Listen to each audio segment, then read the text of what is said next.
సరే ఓంకారాన్ని 3 సార్లు ఉచ్చరిస్తాం. ఓ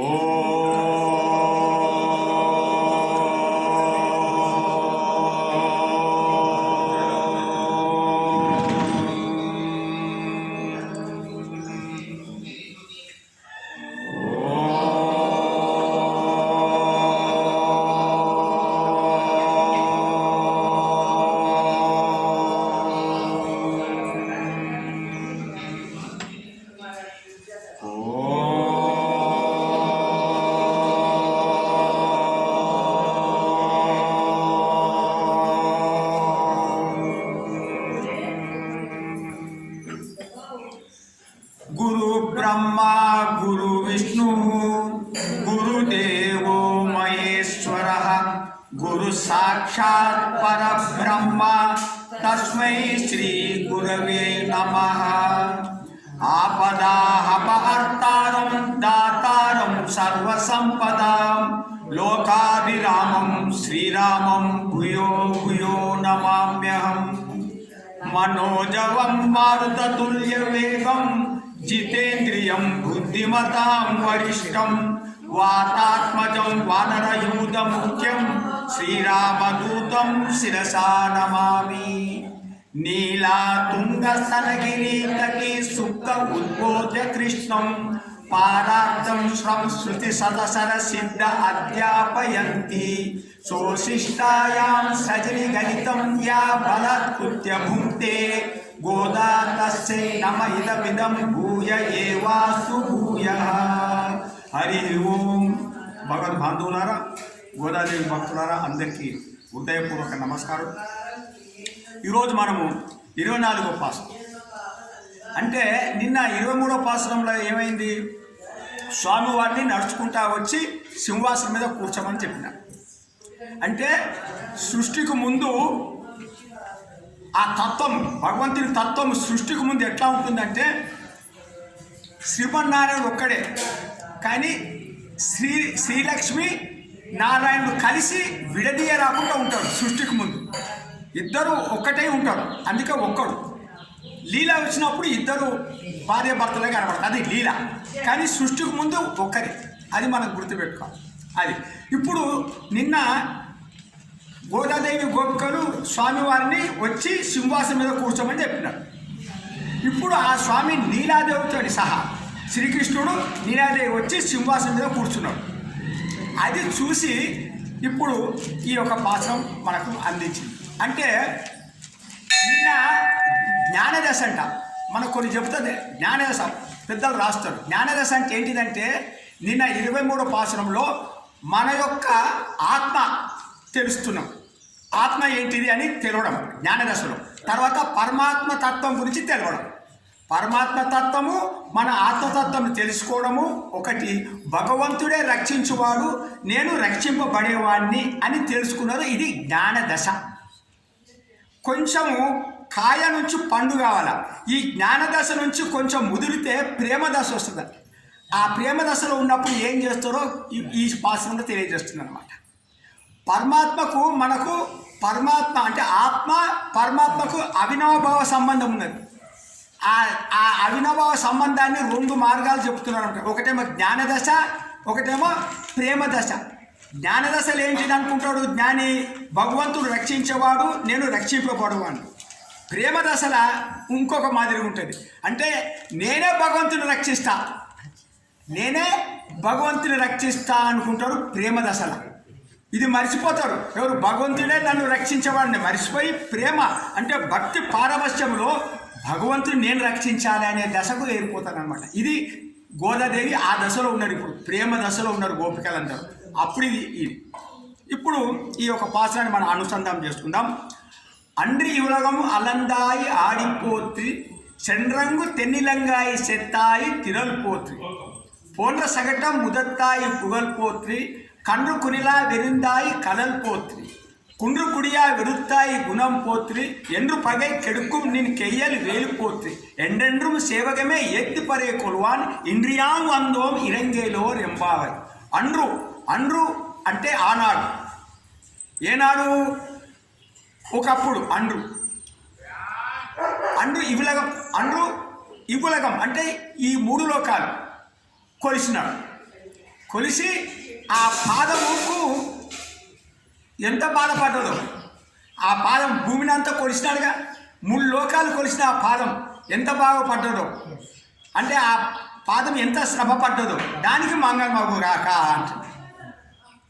అంటే ఇక్కడ ఏమైందంటే స్వామి వచ్చి సింహాసనం మీద కూర్చున్నాడు కదా, ఒక పాదమేమో పీట మీద పెట్టిండు, ఇంకో పాదమేమో ఈ తొడ మీద పెట్టిండు. ఇలా పెట్టినప్పుడు ఆ పాదం కందిపోయి కనబడ్డది, ఎర్రగా కనబడుతుంది.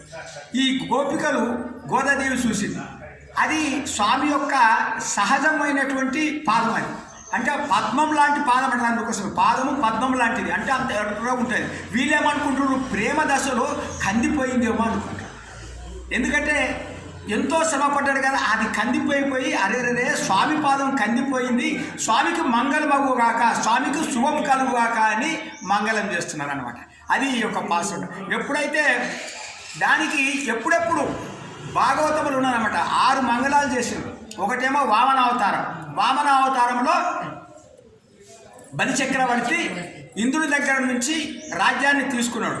అప్పుడు ఆ ఇంద్రుడు దేవతలందరూ నారాయణమూర్తిని ప్రార్థన చేసాడు.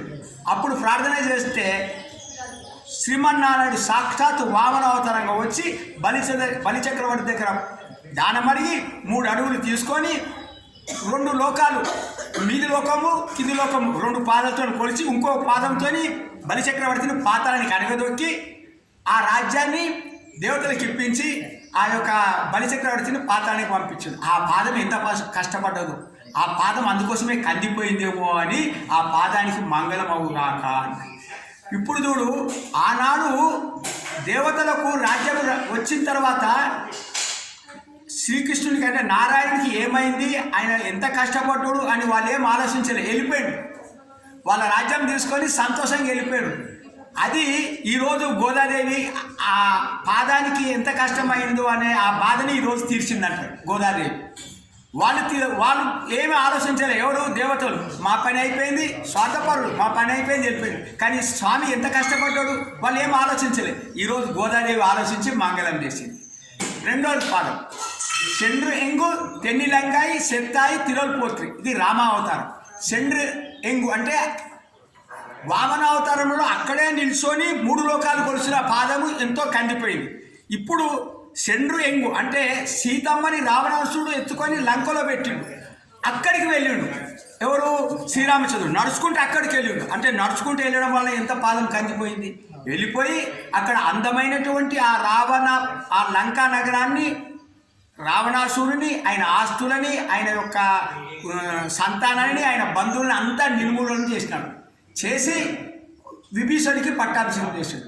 అంత కష్టపడ్డప్పుడు నీ యొక్క భుజాలకు మంగళమవుగాక అని తిరల్పోత్తి, తిరల్ అంటే భుజం, భుజానికి మంగళమవుగాక. ఎవరికి? రామచంద్రుడికి. ఎంత కష్టపడ్డాడు, ఎంతమందిని సంహరించాడు, అందుకోసం ఆ భుజాలకు ఎంత కష్టమైందో అని ఆ భుజాలకు మంగళమవుగాక. 3వది అంటే మీకు ఇక్కడ భాగవతం తెలుసుంటే తెలుస్తుంది. పోండ్ర శకటం ముదర్తాయి కలల్ పోత్రి పుగల్ పోత్రి. పోండ్ర శకటం అంటే శకటాసురుడిగా వచ్చాడు. ఇది శకటాసురుడిగా ఎందుకు వచ్చిండు, ఎప్పుడు వచ్చిండు? భాగవతంలో యశోదమ్మ శ్రీకృష్ణుని తీసుకొని యమునా నదికి నీళ్ళకి వెళ్ళిందట. అక్కడ నీళ్ళకి వెళ్ళినప్పుడు ఒక బండి కింద శ్రీకృష్ణుని పండబెట్టి తను నీళ్ళకి తీసుకొని వెళ్ళింది. కంసునితో పంపినటువంటి ఆ రాక్షసుడు ఈ బండి శకటాసురుని ఆవహించి సమయం కోసం చూస్తున్నాడు శ్రీకృష్ణుని చంపాలని. శ్రీకృష్ణ పరమాత్మ సర్వంతర్యామి తెలుసుకొని ఈ శకటాసురుని తనకు ఆకరైనట్టు చెప్పి కాళ్ళు చేతులు కొడుతూ కాళ్ళతో ఒక తన్ను తంతే ఆ శకటాసురు బండి అన్ని ముక్కలు అయిపోయింది. అలా సంహరించినప్పుడు నీ కీర్తికి మంగళం అవ్వగాక అని 3వ పాత్ర. 4వది కండ్రుకునిలా ఎడుతాయి ఎరిందాయి, కండ్రుకునిలా ఎరిందాయి పుగల్ పోత్రి. కండ్రు అంటే వత్సాసురుడు. కునిల అంటే ఒక వలసల రాయి అంటారు. ఒక రాయి పట్టి ఇట్లా గిరగిర తిప్పి, మనము చేనుల రైతు గిరగిర తిప్పి పొలంలో ఉన్న కాకులను ఎగరగొడుతున్నారు అనమాట, వలసల రాయి అంటారు. అట్లా అమ్మ ఉండేలు మా ఇక్కడ తెలంగాణ వలస రాయి రాయి అన్నట్టు కొడుతుంది. ఇట్లా పెట్టి గరగర తిప్పి ఒక దానికి పెడతారు. పెట్టి ఉండేలు అక్కడ ఉండేలు. ఓకే, ఒక్కొక్క ప్రాంతంలో ఒక్కొక్క పేరు ఉంటుంది, దానికేం లేదు. పని క్రియ ఒకటే కానీ పేరు వేరే ఉంటుంది. ఆ మాదిరిగా కంసుడు పంపించిండు ఇద్దరు రాక్షసులని. ఇద్దరు రాక్షసులు, ఒకడేమో వత్సాసురుడు, ఇంకోటేమో కపితాసురుడు. ఈ ఇద్దరు రాక్షసులు ఏం చేసిందంటే ఒకడేమో దూడగా వచ్చిండు, ఒకడేమో వెలుగ చెట్టులో ఆవహించుడు. ఇది ఈ యొక్క శ్రీకృష్ణుడు పశువుల మేపనికి వెళ్ళిండు కదా, అక్కడికి వచ్చింది అన్నమాట ఇద్దరు రాక్షసుడు. ఇది గమనించుడు శ్రీకృష్ణుడు. ఈ వత్సాసురుడు ఒక దూడని ఆవహించుడు. వత్సాసురుడు ఆ దూడని ఒక 4 కాళ్ళు పట్టుకొని గిరగిర తిప్పి ఈ కపితాసురుడు వెలుగ చెట్టును ఆవహించుడు. ఆ వెలుగ చెట్టు కేసి కొట్టిండు అనమాట. అప్పుడు ఈ దూడ చనిపోయింది, ఆ వెలుగ చెట్టు ఇరిగిపోయింది. సో ఒక్క దెబ్బకు 2 పిట్టలు. ఆ విధంగా ఇద్దరిని చంపినప్పుడు ఆయన యొక్క కీర్తిని పోగొడుతున్నారు అనమాట. ఇది 4వ పాత్ర. ఇప్పుడు ఇక్కడ మనకు వామన బలిచక్రవర్తి ఈ యొక్క రామావతారంలో రావణాసురుడు సంహరించడము, ఆ తర్వాత ఈ శకటాసురుడు సంహరించడం, ఇవి అహంకారానికి ప్రతీకలు అనమాట. వాళ్ళని సంహరించడం జరిగింది. ఆ తర్వాత ఇప్పుడు ఇద్దరు వీళ్ళు ఏంటంటే కపితాసురుడు అండ్ వత్సాసురుడేమో దూడగా వచ్చిందని చెప్పినాం కదా. దూడకి ఏంటిది రుచి ఇష్టం. తో రుచి పోవాలి, మనలో రుచులు ఉంటాయి, మనకు రుచి పోవాలి. కపితాసురుడు అంటే వాసన, వెలుగ చెట్టు వాసన. సో రుచి వాసన పోవాలి, అహంకారము పోవాలా, ఆ తర్వాత రుచి వాసన పోవాలి. శకటాసురుడిని సంబంధించినట్టే బండి అంటే కర్మ. మన కర్మ సంబంధించిన కర్మ వలనే మనము ఈ యొక్క జన్మలు పొందుతున్నాం. శకటానికి 2 చక్రాలు ఉంటాయి. ఆ 2 చక్రాలతో ఇక్కడి నుంచి అక్కడికి పోతుంది. అది బండి ఒక దగ్గర నుంచి ఒక దగ్గరికి సామాన్లు తీసుకొని పోతుంటుంది శకటాసురుడు. మనకేమైతుంది, మన కర్మ వలన మనకు ఈ శరీరం దొరుకుతుంది. అంటే ఆత్మ ఒక దగ్గర నుంచి ఒక దగ్గరికి పోవాలంటే ఈ శరీరం దొరుకుతుంది. ఈ శరీరం ఎట్లా దొరుకుతుంది?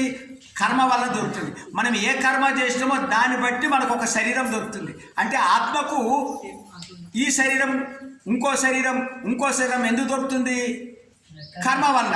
మనం చేసిన కర్మ బట్టి ఒకసారి మానవ శరీరం దొరుకుతుంది, మనం చేసిన కర్మం బట్టి ఒకసారి ఏనుగు శరీరం దొరకవచ్చు, మనం చేసిన కర్మం బట్టి ఒకసారి దోమ శరీరం దొరకవచ్చు, మనం చేసిన కర్మ బట్టి దేవత శరీరం పొందొచ్చు. అంటే కర్మ ముఖ్యం. కర్మ వల్లనే మనం పుడుతున్నాం, సస్తున్నాం. అందుకోసమే శకటాసురుని సంహరించినట్టు మనకు పరమాత్మ స్పర్శ ఉంటేనే మన కర్మ తొలగిపోతుంది. కర్మ తొలగిపోతే భగవంతునిలో సాహిత్యం పొందుతాం. అంటే కర్మ పోవాలి మనకు. కర్మ వలంటే పుణ్యము పాపాత్మ, ఈ 2 కర్మలు. బండికి 2 చక్రాలు ఎట్టుంటాయో పాపము పుణ్యం అనేది కర్మకు ఉంటాయి. ఆ కర్మ పోవాలంటే భగవంతుని పాదస్పర్శ మనకు జరగాలి. అందుకని శకటాసురుడు వృత్తాంతం. ప్రతి ఒక్క దానికి అమ్మ ఒక వృత్తాంతం గుర్తు వస్తుంది అనమాట. అది ఇప్పుడు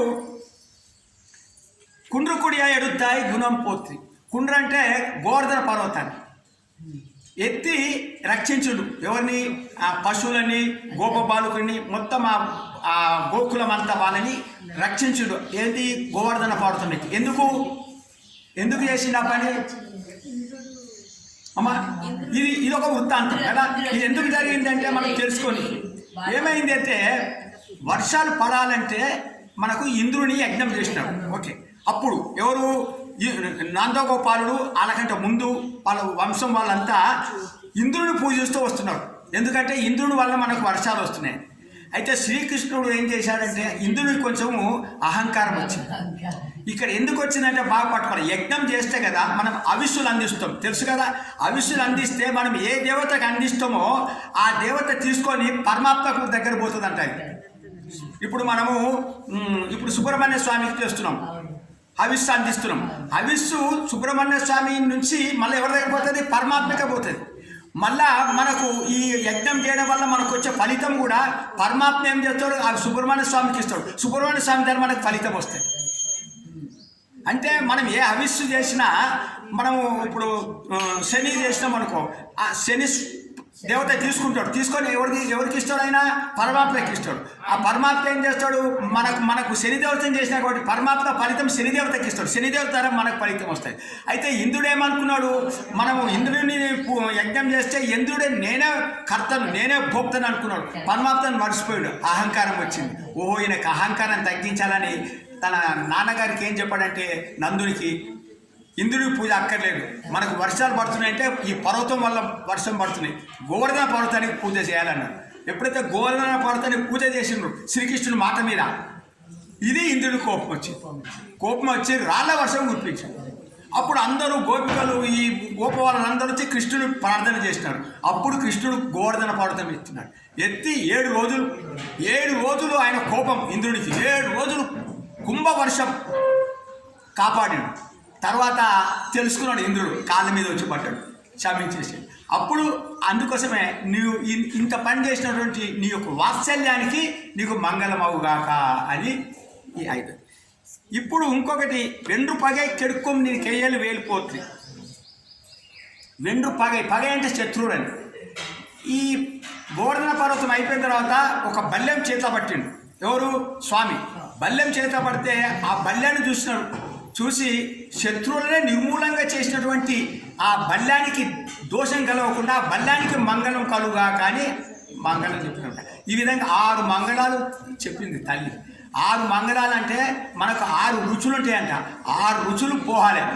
అందుకోసమే 6 మంగళం చేసి ఎండ్రెండు సేవగమే, ఎండ్రెండు అంటే ఈ విధంగా, ఎండ్రెండు అంటే ఈ విధంగా సేవించు. ఎండ్రెండు సేవగమే, నీ యొక్క చరిత్రను, నీ యొక్క గొప్ప చరిత్రను మేము సూచిస్తున్నాం. నీ యొక్క చరిత్రలు, వీర చరిత్రలన్నీ మేము పాడుతున్నాం. ఎండ్రెండు ఈ విధంగా నీ యొక్క వీర చరిత్రలు పాడుతూ పరై కొల్వాను, పరై కోసం వచ్చినాం స్వామి. మాకు ఈ యొక్క వ్రతానికి కావాల్సిన వస్తువులను తీసుకురావడానికి వచ్చినాం, అంతకంటే ఏం లేదు. ఆ వస్తువులు మాకు ఇచ్చి మమ్మల్ని దయచేయవలసింది కానీ ప్రార్థన చేసింది అనమాట. ఇది ఈ యొక్క 24 పాస్. హరే నమః, హరే నమః.